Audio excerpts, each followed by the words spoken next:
Robert Madrygin is the author that is going to be speaking today, and he has an interesting biography, and I will just read it to you because I wouldn't be able to put it into other words that would be any better. Robert has experienced the meaning of culture, ethnicity, and language from many perspectives. As a child, he lived in U.S.-occupied Japan, attended a local school, and learned to speak Japanese. His father's career then brought him back to the U.S. to live on both coasts and subsequently to Morocco, Franco-ruled Spain, and Paris.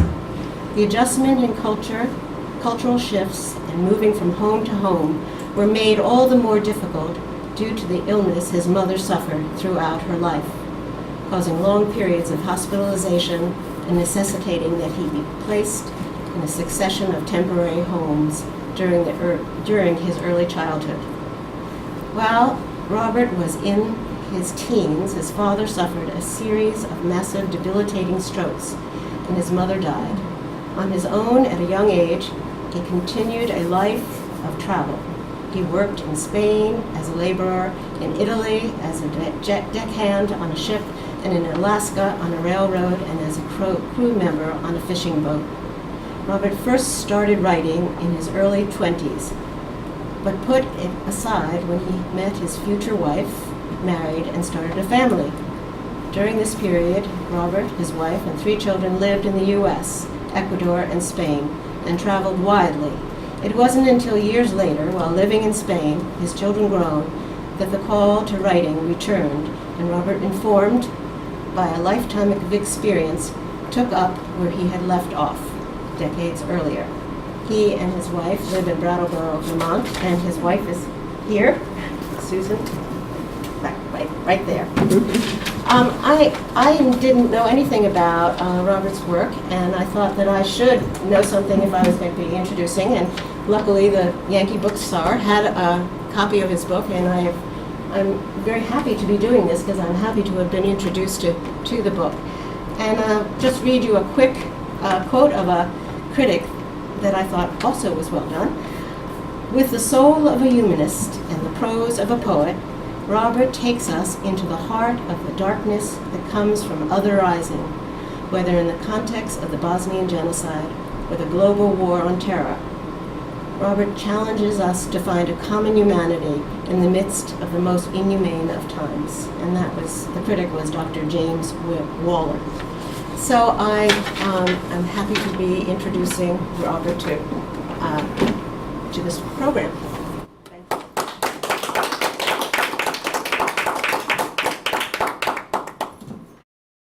Thank you. Thanks for the nice introduction. And thank you all for coming here. When we think of human evolution, I think there's a tendency to consider its measure through material and technological advancement. In the course of a few generations, we've gone from I think what's really emblematic of our sort of infatuation with technology is the phone.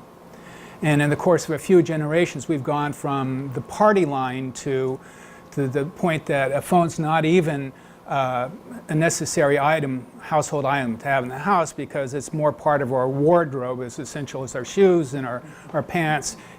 All we need is a pocket or a purse to put it in. So we carry the phone with us. And for anybody who doesn't have a frame of reference for what a party line was a single individual line that was shared by any number of neighbors, six neighbors to half a dozen neighbors. And so the phone would ring, and you would know it was for you only by virtue of they used Morse code. So for example, if your first initial was B, it would be 1 long ring, 3 short rings. And back then you didn't have to worry about the NSA hacking your phone because it was your neighbors you were really concerned with.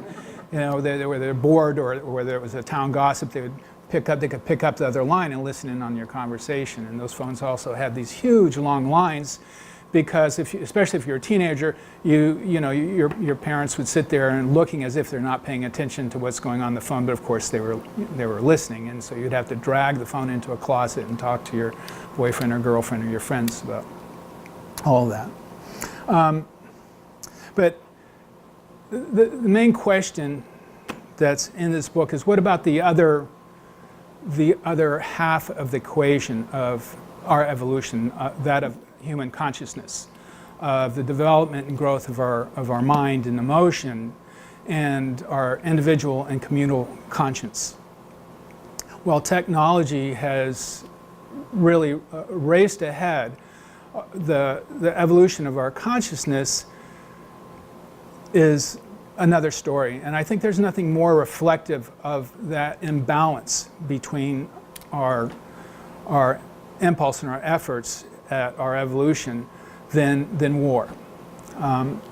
War has essentially been stuck, our understanding of war has essentially been stuck in the same place for the past 3 centuries, since the time of the development of nation states and the wars and conflicts that have marked that history.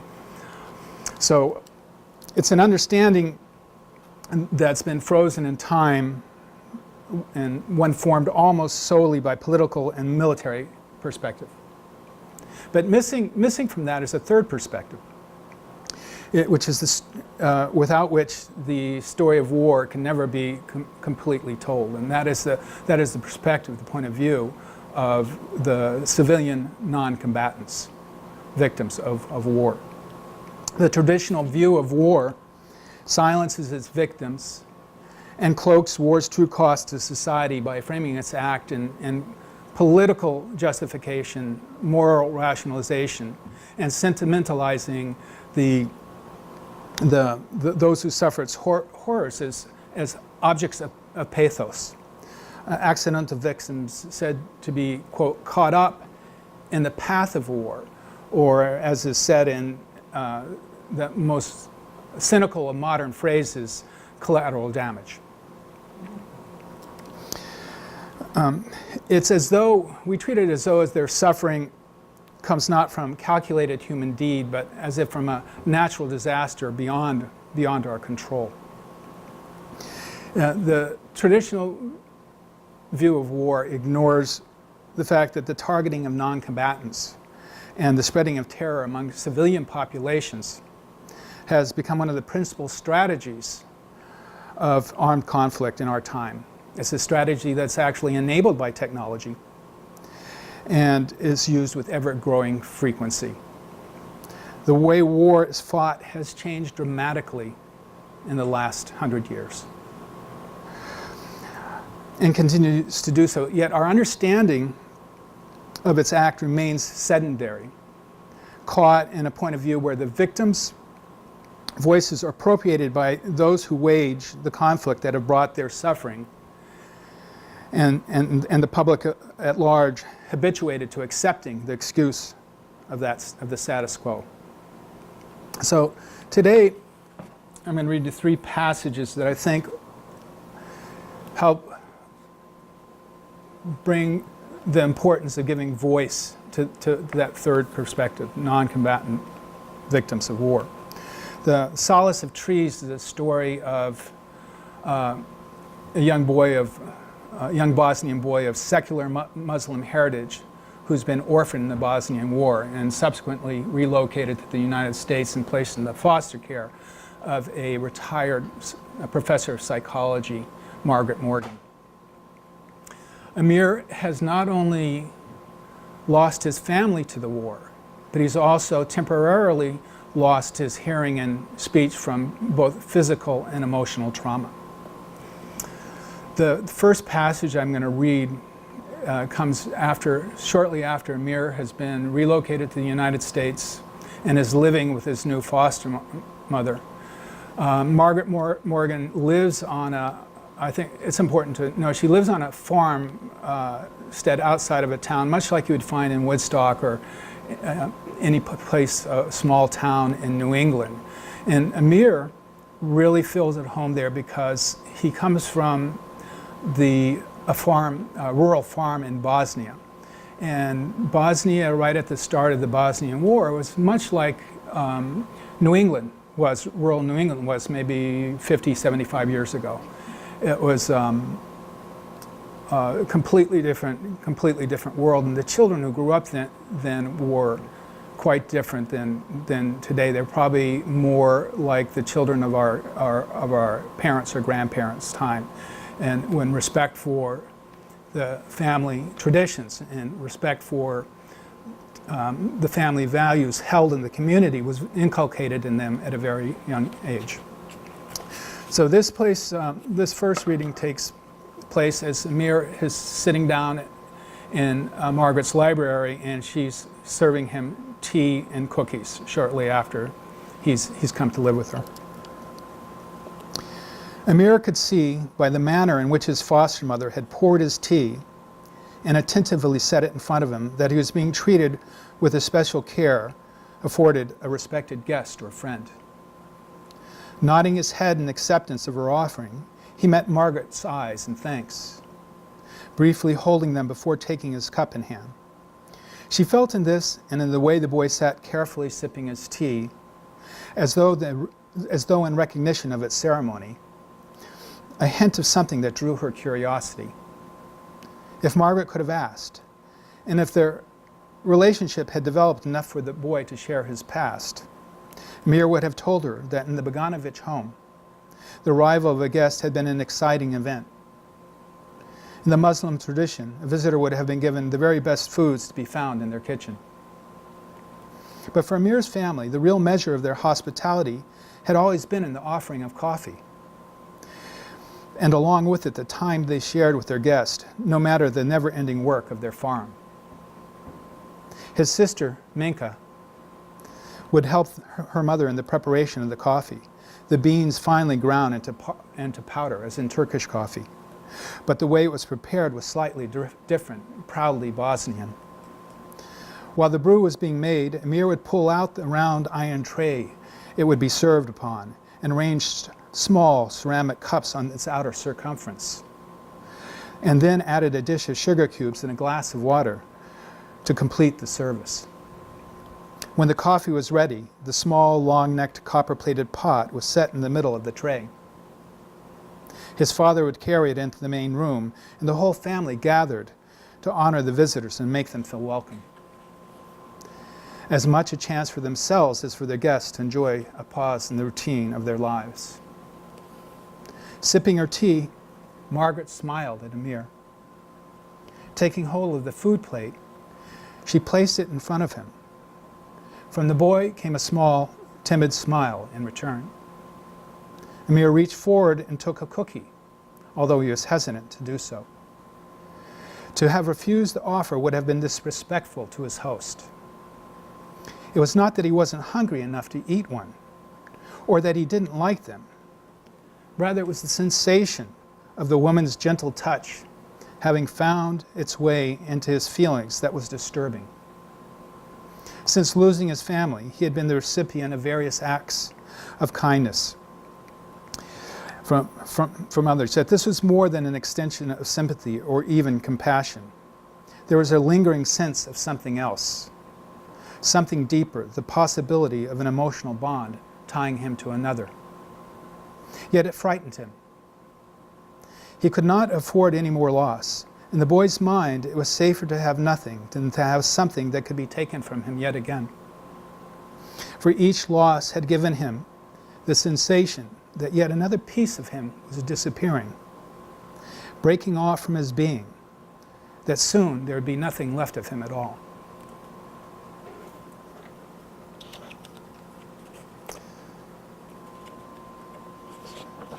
So I think it's very difficult for us to feel the perspective of these children. Have you had a foster child like that you can relate to be able to write this? No, I haven't. No. Just out of your mind? Well, yeah, it's more than that, but yeah. The second passage takes place after he's been living with his foster mother for a while, and he's now recovered his hearing and his speech. So he's been about 6 months or a year, and so the dialogue will be not perfect English. And this takes place in the late fall, in the winter, and it's from his foster mother's point of view. The first was Amir's point of view, and now this is his foster mother's point of view. For Margaret, there were both positive and worrisome elements in her foster son's solo forays into the forest. She found herself oscillating between appreciation of the boy's love of nature and concern about his propensity to turn inward, to the point that it sometimes seemed like a withdrawal from the world of humankind.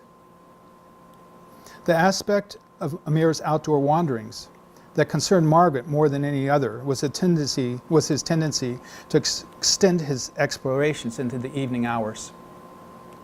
One chilly spring night, Margaret looked out the window next to the patio, worried that Amir had been outdoors in the cold for over an hour.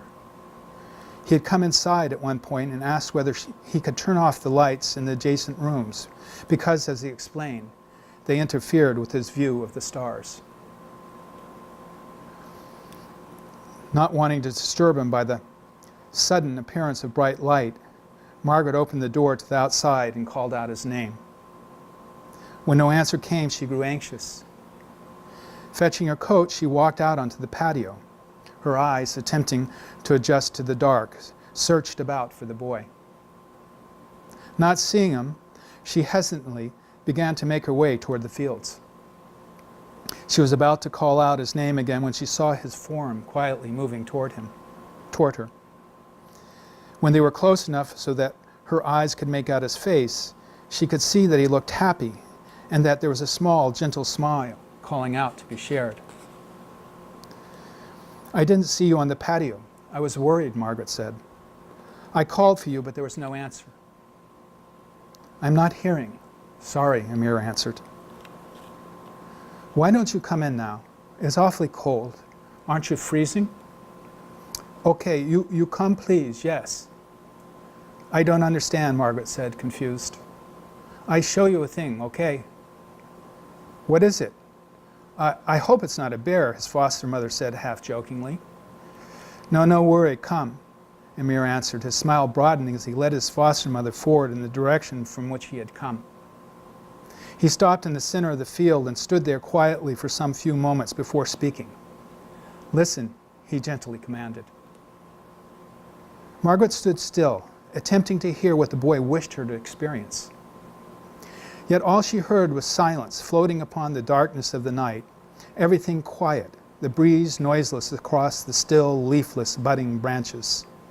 Only the slightest whisper of wind made its way through the boughs of the pines and hemlocks, and she had to struggle to hear it. Occasional isolated sounds emanated from behind the dark silhouette of the trees bordering the fields, echoing through the night. Amplified by the cold air to bigger proportion, the distant, eerie, singular notes floated like lonely ghosts among the trees. Margaret wondered what it was Amir wanted her to hear. Unsure of what it could be until he spoke, the wonder in his voice brought the realization that she had, in fact, been listening to it the whole of the time. "Is beautiful. The sound is beautiful, yes?" Margaret heard it then, felt it. What to her had been a void was to him a symphony of hearing.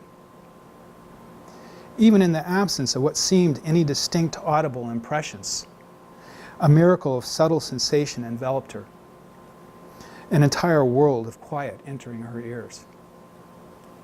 The retired academic closed her eyelids and drank in the silence, feeling it return her meditation 100 times over.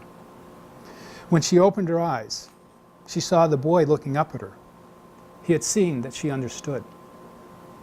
And through the darkness, his eyes spoke his happiness at having her by his side and sharing those few moments of quiet, immense beauty. So you can imagine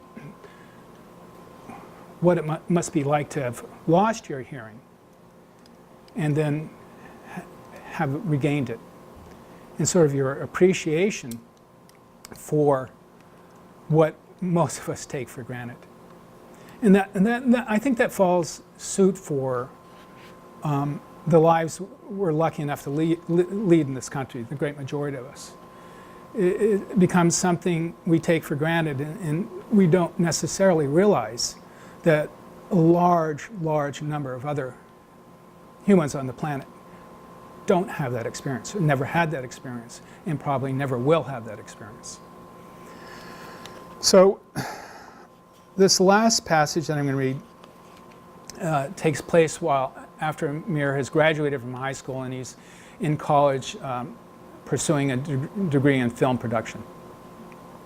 And whereas Amir has regained his voice, his physical voice, he's still struggling to find an internal voice, one that can come to terms with what he's been through in his life, the murder of his family, the trauma of war.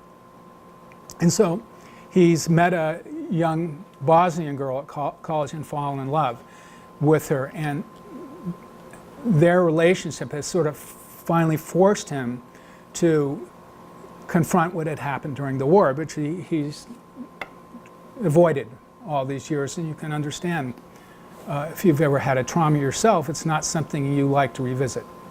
So the tendency, the very strong tendency, is to put it out of mind. But it still festers inside. So Amir decided to make a film about his experience. And he's struggling this is during the time he's writing the script, he's struggling to come up with a concept and a way of approaching his past experience. Amir spent his first few weeks back at school, ensconced in the library doing research, reading histories and personal accounts of various wars, searching the internet for statistics and stories, and writing them down until all the pages of his notebook were filled and he had to buy another. Compiling the data on his laptop, he shared it with friends, ostensibly to share the results with those who had expressed interest in his project, though really more to observe their reactions. To Amir, the statistics and stories he'd gathered were shocking. Somehow, though, those waves of shock hadn't penetrated far beyond the part of his brain that dealt with facts. His mind had seized up when it came to translating those quantifiers into visions of reality. His friends' reactions seemed to parallel his own. Listening to the statistics of death and destruction he shared with them, their responses followed in a kind of automatic expression of revulsion that, for all their declarations, sounded dull and distant to his ear. It was as if they were a passenger in Amir's car, and he pointed out some dead animal lying on the roadway as they drove past. The viewer expressing his or her compassion and then quickly looking away, returning their attention to the road ahead of them before the gory scene had time to embed itself in their memory. It seemed that everyone with whom he shared the results of his research, rather than engaging their imagination in the visualization of what they read, wanted to do just the opposite, to block it out, to keep it in the realm where the mind added, subtracted, divided, and could make rational sense of things. It was an impulse Amir could well understand. What was the point in exploring the terrible violence and cruelty of war, if its act was but an inevitable fact of human society? It was, Amir slowly came to believe, the feeling of hopelessness that there ever could be an end to war, or even a diminishing of its acts of inhumanity, that caused the statistics that he compiled to become no more than a momentary glancing shock to the mind. For any real change to happen, there needed to be real hope. Hope that the universally accepted culture of war could end. Hopelessness could do nothing other than bring with it a self-fulfilling prophecy of war's inevitability, along with the barbarity that marked its act. When he sat down to write the script for his movie, Amir had the sense that it was, in its way, already written. It was his story, and the story of everyone like him, who ever suffered what he had and worse. It wasn't about the detail of his particular trauma, or the particular war that had inflicted it upon him. There was, he felt, a universal link tying him to the past, through time, to the present and future of every human who ever suffered or would suffer barbarous injustice at the hands of others. He would have little trouble showing the brutality of war. The problem for the young filmmaker was how he could do that and at the same time still carry a message of hope to the viewer. Without it, his film could be nothing more than an angry cry in the dark. And both darkness and anger served to the advantage of those whose identity and economic well-being depended upon the excuse and ennoblement of war. So I think that gives a picture of the difficulty of victims being not only finding their voice, but giving a place to express their voice.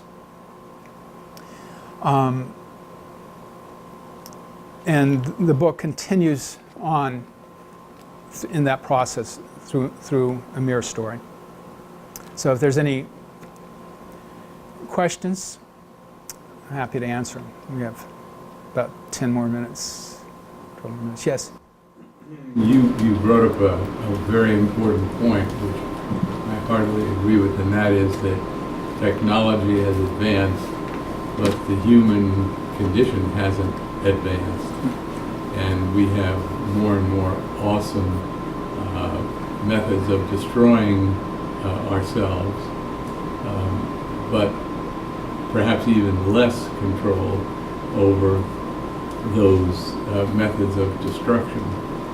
And so I just wondered, with your exploration of this area, have you come to any conclusions as to how that might be remedied for the future?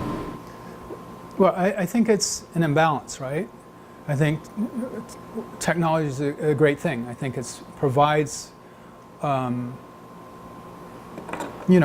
tremendous advantage to humanity. But when it's put in the service of materialism, consumerism, without an equal amount of energy being given over to human consciousness, to the development of our individual and communal conscience, as it were, that we get this imbalance in society, not just ours, but world society is paying a price, and I think it's very apparent now. So how that imbalance can get equalized is, I think, people first realizing that it's out of kilter and doing what they can, what's in front of them, in terms of creating more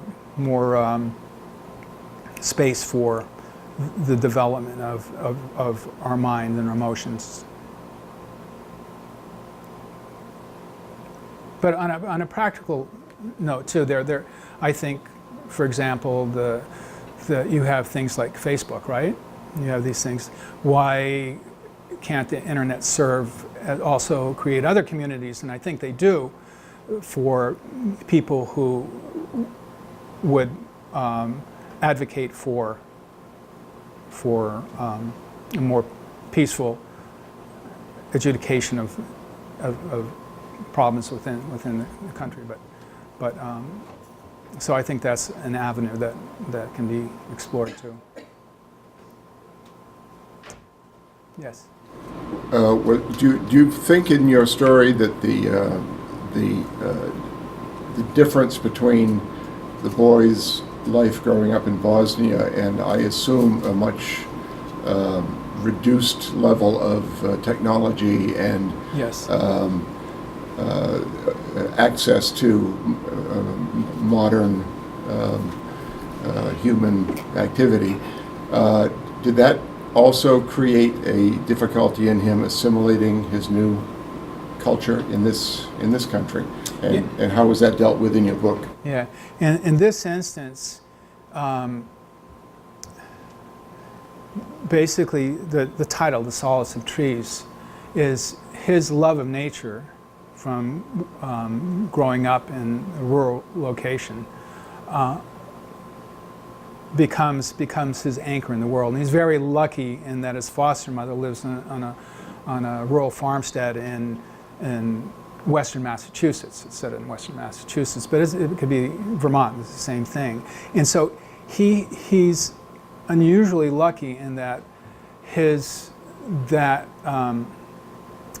that sort of gap that you're talking about between the culture he grew up in and what's prevalent for young people in the United States was mitigated by a foster mother who was not only lived in a rural area but was a professor of psychology, and I think quite an extraordinary woman. And she's based upon a number of women that I've known in my life who I've really looked up to. So I think in that instance, that didn't become so much, that's not so much part of the story as his own internal process.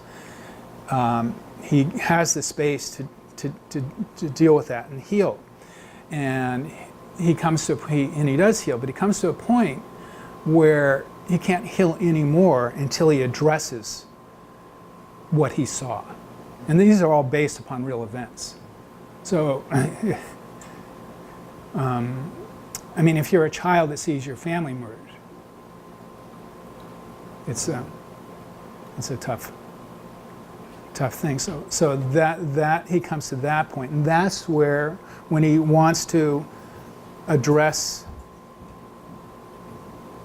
his experience and he wants to put that out in the world, that's when the conflict comes in the book between him and the new society he's come to live in. So it's at that point. Yes? Why did he choose film as a medium of expression? And why did he lose his hearing and his speaking, but not his sight, since he had seen? What was the first part of the question? Why did he choose film as Oh, his okay. medium of expression? Okay. Yeah, I mean, that's a great question. Film came as a natural outlet for him, both because of his love of nature, because he grew up in loving nature. His father, they lived in 2 miles from the local village in a farmstead that was very, very isolated in Bosnia. And then when he lost his hearing and speech, which was due to both physical and emotional trauma. In his house, the invading paramilitary group had thrown in a grenade into the house. And he wasn't hit by any shrapnel, but it went off very close to his ear, and he got a concussion and lost his hearing through that. And his speech, it'll talk about in that book, he doesn't know why he loses his speech, but it grounds this trauma he went after. He was just shut off. And there's a syndrome called somatoform syndrome, which soldiers, it's mostly known through military people having experienced severe trauma and detonation of bombs or explosive devices, and it basically shuts off some of your fine motor skills, and you can lose hearing and speech. And so during that time where he's lost his hearing and speech, if you can imagine, he's in a country, across the ocean, and he'd never been outside of his village before. His family's dead. So all he has are his eyes in nature. So for him, he's actually, during that period, filming all the time. He's using his eyes as you would if you went to a theater and you saw, sort of a really great filmmaker that is able to transmit what a scene is like. That's what he's doing. So it comes as a natural output of that. Yeah. Yes. But I was really drawn by the title of your book, by the way. That's really lovely. But what are you working on now? I just finished one book. It's titled Mark and Time. It's the story of a boy who grows up in a nomadic, dysfunctional family, and they move back to the village his mother grew up in. That's on the sort of a mythical village on the border of France and Spain. It's at the juncture of three cultures of Spanish, French, and Catalan, and it's a place out of an unusual place, that kind of out of time and space, and it suits the boy because he has a wild imagination, and the people in the town are kind of free, and so it talks about his time there in his grandparents' village, and it's a much lighter subject. Well, that was my question is with I mean, these are really compelling themes in this book, asking questions that none of us have answers. Why do we continue this? Why are the children being so punished over and over in every single one of the conflicts? So I was curious if you would be continuing those questions and those themes in your later writing. It sounds like you're lightening up a little bit. Those same questions are there. It's just a different. It's just a sort of a different scenario. So those questions stay throughout. I have a friend who's a children's book illustrator, and he just turned 95 and was in World War II as a black soldier. And afterwards, he went back to school at the Sorbonne to study philosophy, because he said his question was, knowing what we know about the horrors of war, why do we always resort to war as the answer? It seems like that's some of your question as well. Yeah, I think they're old questions. They've been being asked for a long time, but I think it's important that we keep on asking them. I think if we get to the point that we quit asking these questions, then we're in very serious trouble. So, and great, thank you very much.